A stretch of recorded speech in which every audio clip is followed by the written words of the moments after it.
Pat, hey, congratulations on this new project, Lost Angels number 6. Thank you. We've been So doing these. Yeah, go ahead. I was gonna say that this is your return to theater. So tell us about how you got back got involved into this project. Well, around about 2019, I met a guy named Kevin Grossman who is sort of the mastermind behind all these things. He was a neighbor of mine. We became friends. I knew he was an actor. He was a good actor, and but he was writing these one act plays that I thought were very funny and satirical and timely. And I just thought, well, it'd be fun to direct these. I had directed a film recently before that and wanted to do it. So, and I felt like I knew how to do it. So we started working on that. We got shut down when COVID happened. And then we kind of got back into this again, I guess, in 2022. We started directing these one acts of his around town. And then sort of, I've been gone for long stretches of time for work. When I've come back, and he's sort of built this empire with these Los Angeles shows, which is at the Elysian Theater. They sell them out every time. There's, I think, 160, 170 people come out. It's a really nice big group of independent artists, musicians, filmmakers, actors, writers, comedians, all kinds of things. And they come together, and there's usually a good like independent musician band that plays in between the plays, and everybody has a really great time. And there's a whole scene afterwards where people hang out, and a lot of people exchange ideas, have fun, maybe work on future projects together. So that's been very invigorating for me. I mean, most of the people are much younger than I am, but it's been this kind of like slow downturn time in the business here. And so I just wanted to be acting again. I recently taught a scene study class and just wanted to be doing it again. So I started working with Kevin and this writer, Alec Moeller, and on developing this thing that Alec had written and was a character I thought I could play and do a good job with. And I liked the story and everything. So to sort of here we are. It's a little nerve-wracking to uh, memorize 20 pages of stuff at this advanced age, um, all at the same time, and figure out how to do this. But it's been very fulfilling. It's been very energizing for me to do as well. Can you describe this one act episode that you are in called, what's it titled? Window to the Soul? Window to the Soul, yeah. It's a basically you are the audience is a part of a self-help seminar with a self-help guru who analyzes people's faces in order to determine what's going on in their mind. It's sort of to give the people who have paid to be at this seminar this skill so that they can essentially manipulate people in some way. Hmm. And it goes awry. Uh, it doesn't go well. And there's all kinds of complications that happen within the seminar, and kind of ends up in a very surprising place. And I like this character because he's very confident and good at what he's doing, but then because of what happens in during the course of this play, uh, his vulnerabilities are sort of laid bare. There are these cracks in his armor, and he is challenged to sort of figure out his way through it. So that's been interesting and fun to play. So the character is the self-help guru. Correct. Yeah. Yeah. Yeah. Now, now in your case, because I followed your career for such a long time, and you play a diverse type of characters. I mean, you're such a versatile actor. So, what kind of personality did you inject into this character, Alec? I think well, Alec is the writer. The Oh, character's name is Harold. Harold. Okay. Yeah. I Years ago I did an episode of the show Angel with the spinoff of Buffy the Vampire Slayer, where I played a vampire motivational speaker. And I remember at that time there was a lot of like Tony Robbins and people like that. So those are the kind of people. I mean, you can just go on YouTube now and watch hours and hours of this stuff. What's interesting to me is like when you watch those, there's no sort of crack. You don't see the behind the scenes. They're very good at sort of keeping that mask on. So it's good to like look at those people and get an idea of who the shell of this guy is, who sort of the mask of him is. What would be his weaknesses or his vulnerabilities? Sort of come from a place of my own insecurities and as a performer, sort of the things that Alec has written into the script where this guy gets a little bit out of his element or he's challenged in ways that he isn't normally. He's usually in control of this situation and suddenly he loses control of it a little bit.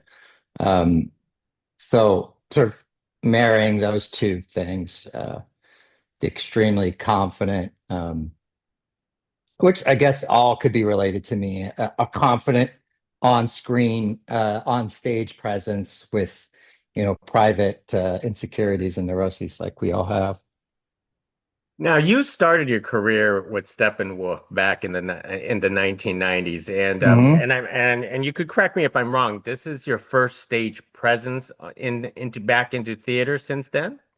Correct. Yeah, I did a lot of sketch comedy for many years here in LA. I did stand up for a few years here in LA, but I haven't been in a play per se since 1998 when I left Chicago. Not for any particular reason, like it just never sort of worked out correctly. And in fact, like it's like I'm always worried about other conflicts happening because I do work, movies and TV a lot, and that's what pays the bills. Um, so this is the first play that I've agreed to do since 1998, and we've lost two actors to conflicts. I had to turn some things down. Um, it's challenging, but I think also it's scary. Like it's as scary as it is exciting because you're on stage. Um, you have to know all those lines and everything that's happening. You have to like match the energy of the audience. It's a high wire act. So it's a lot of adrenaline going on. It's already nerve-wracking even though we haven't put it in front of an audience yet. And but that's also what's exciting about it, is that high wire act is like it could go either way. And it's kind of cool because I mean, I've been telling you a little about what this play is about, but the play itself is sort of like that. It's a guy who's doing a performance that, goes wrong. And so, within that, um, the meta sensibility of that. I'm also doing something that could go wrong at any moment. So, but that's exciting about it. But yeah, it is scary. It's sort of like you do it, and then I don't know what this play will be, somewhere between 15 and 20 minutes long. Then there's two other one acts, I think, for the evening. But you sort of find yourself doing it, and it's like then it's just over. You don't kind of know what happened. I like to do as an actor all this preparation and then I let go of all of it and I just sort of let my unconscious mind and my body do, what it's going to do. And then it's over. And then you're like, I don't, what happened? Yeah. Yeah. So it's almost like you described that it's not like riding a bike. It doesn't like come all flowing back to you suddenly. It is in a lot of ways. I mean, certainly the motor skills and there's a lot of things that are second nature about it because I've been doing it for so long. Um, and I'm no stranger to performing on stage or loving being in front of an audience, even if it's introducing, something or doing a Q&A. It's like I get juice from that. Like I've liked that since I was a little kid. But yeah, some things are a little rusty and they need to be worked on. I mean, anytime you do an audition, it's like that. It's like getting back on the bike again. Yes, of course you have the basic skills to do it, but still, it So is a little scary, challenging. do you miss it? Yeah, I really enjoyed doing it. Just as we've been rehearsing and the discovery in rehearsal and the ability to try new things. I was directing this, or I was teaching the scene study class for 4 weeks here, and I plan on doing that again. But I've gotten busy, so I'm not doing it for the rest of this year. But uh, I started to get sort of jealous of of the students because they were all getting to do the scenes, and I'm just sort of directing them. So it's good timing for this because it I've been thinking in the last few years about wanting to do a full play again. So maybe this is a nice little like stepping stone to that for both like people to see like, oh, he wants to do theater again, or and also like for me like see if I can still do it, if I'm still good at it. So what is it like now, working with this young cast, pe people who look at you as the veteran in this industry? It's strange. Um, I'm sort of used to it by now because I've been doing it for, I don't know, 3 or 4 years at this point. But yeah, it's interesting. Like, for a while I was showing up on film sets, indie films and stuff, and I'd be like, why is this taking so long? And why doesn't anyone know what they're doing? And I'm like, oh, right, I'm now the expert. I'm now the professional. I'm the one who knows the most of what's going on. I mean, it's flattering, certainly in a way.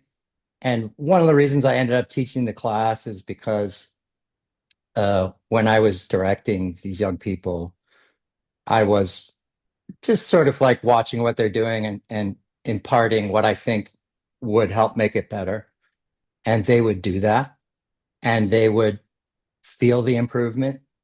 And then they would do it in front of the audience and they would see the result that it got. And it's very rewarding to me to take whatever it is I know, whatever my knowledge is, whatever my wisdom is, whatever my skill is, and impart it to these people and watch them discover uh, the ability and the power that they have. To have been any part of that is very exciting and rewarding to me. And so I don't take it lightly, but we have a lot of fun. Well said. In this industry, because of film and TV and streaming, there's always that talk about, theater is dead. But it sounds like theater is not dead because obviously you're going to be performing to a sellout crowd.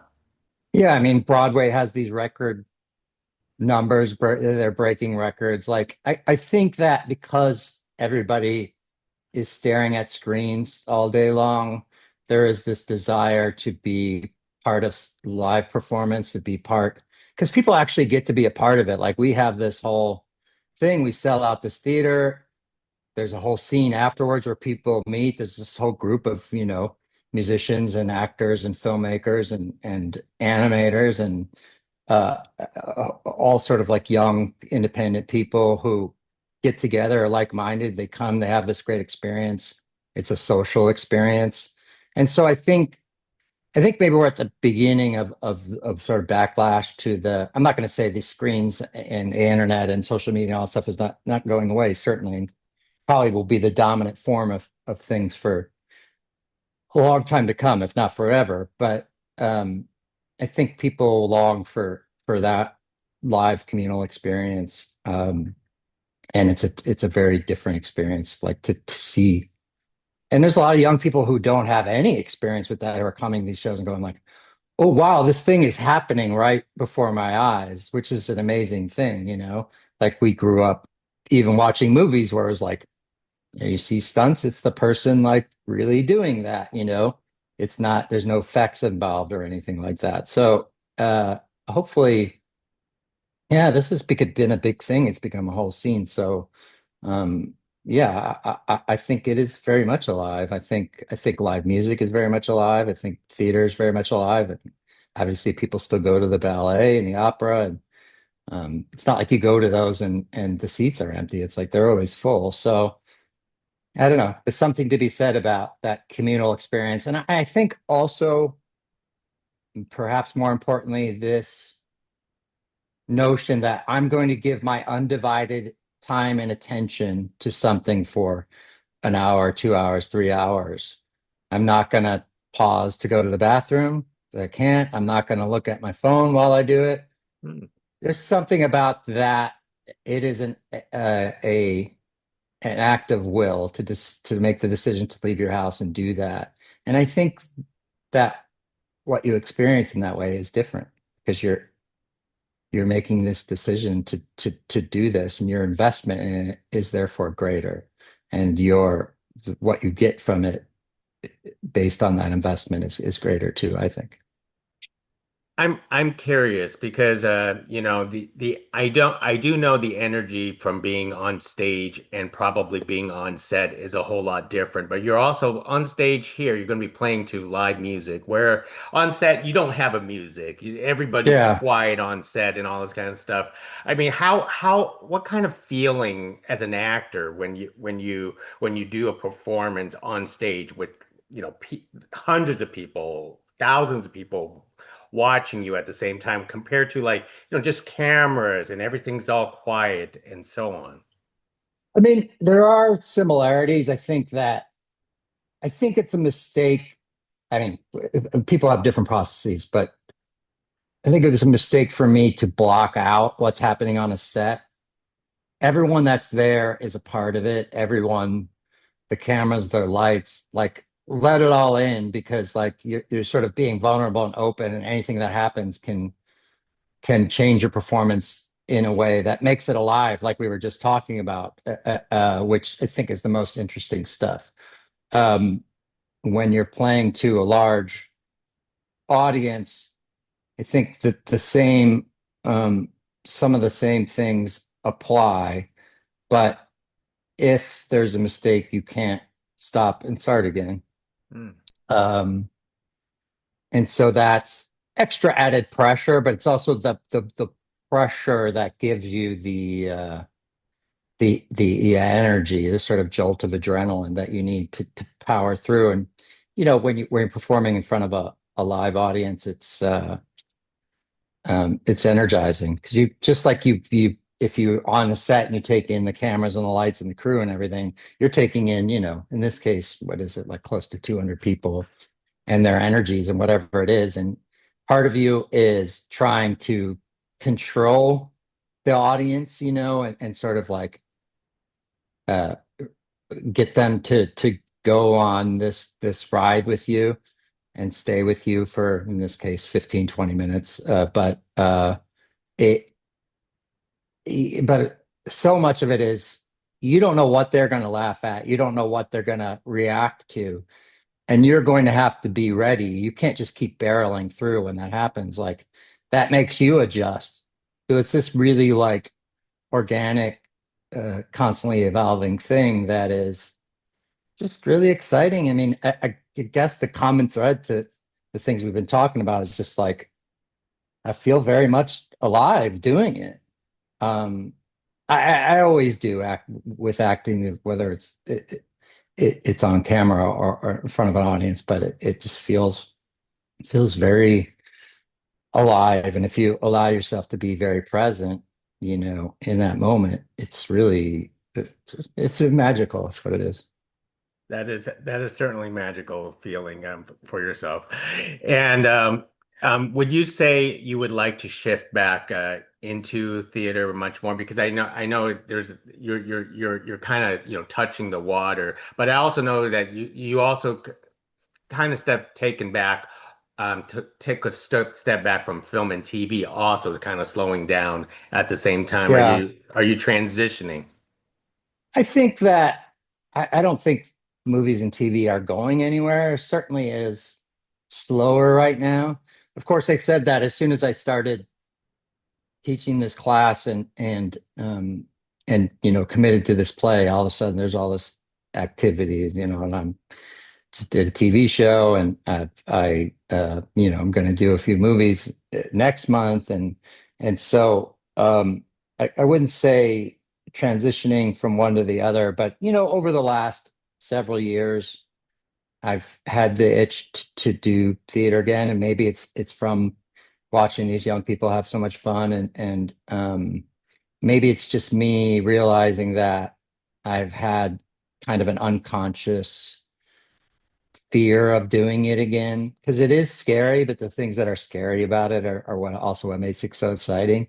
So um, I for whatever reason, it could be because I just want to connect with more people again. Certainly post COVID, uh, I say yes to most invitations, socially, and I just try to be out because I realize that I do like being around people for the most part, and I'm a social creature, so it may be a symptom of that, but it would be really fun to do a full play again, for sure. Pat, what is your secret for such a longevity of your career? And not to mention that you never got stuck in a specific type of genre casting or Yeah. character through unlike a lot of different other actors. I don't know if it's a secret. I mean, I'm not a type per se. So I'm not someone that is like, oh, he does this. Uh, there have been times in my career, certainly it's like, oh, he's good at playing villains or creeps or whatever it is, and you do that for a while. But I think it's that um, I, I don't feel like obviously I know who I am and I have personal relationships in my life, but I don't feel like any one thing. I connect to all kinds of different things. And I think if people see that I could bring an essential truth or something interesting to whatever it is the part is, then they want to hire me. I mean, I know that I have been I mean, I'm not someone who has the luxury of just like picking and choosing what he wants to do all the time. Um, I'm not like a name in that way, but I've been very focused on working with great filmmakers and great artists and other great actors and been very fortunate that way. Worked with a lot of the people that I wanted to work with when I started this whole thing. So I think it's just like the focus on, I think the best thing you can do is just try to do good material with good people, and then you'll get to do more of that. Well said. Well, Pat, I know you have more interviews, and I won't want to take you away from those, but I really do appreciate you speaking to us about Lost Angels, number 6, and it comes out showing this Friday Friday. Yeah. at the 7:30 at Elysium, the and then another encore in Yeah, December. sometime in December. I'm not sure exactly when, but should have that date out soon if you aren't able to get tickets for this one. Most excellent. So hopefully we get to do this again. Thank you very much. Yeah, I like talking to you. Thanks, Gig. Thank you. Bye. Bye.